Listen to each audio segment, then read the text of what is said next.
Ako po si Mayor Jun Ibasco, ang National Campaign Manager ni Mayor Duterte. Lubos po akong nagpapasalamat sa inyo sa suportang ipinakita niyo kay Mayor Duterte. Wala kaming milyon-milyon para sa kaliwat kanang TV commercials.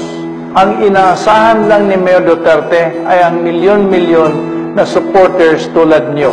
Kayo ang dahilan kung bakit nangunguna si Duterte sa lahat ng surveys bago ang eleksyon. Sa kabila ng paninira at black propaganda ng kanyang mga kalaban sa eleksyon, Duterte pa rin. Salamat po muli. Sa huling pagkakataon, bago ang eleksyon, magsama-sama po tayo sa Luneta para sa ating meeting de avance sa Mayo 7, 2016.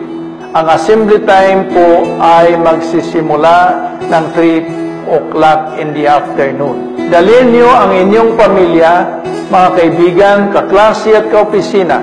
Ipakita natin ang pwersa ng mga Pilipino na humihiling ng tunay na pagbabago. Ipakita natin ang suporta para sa tambalang Duterte Cayetano. Magkita-kita po tayo.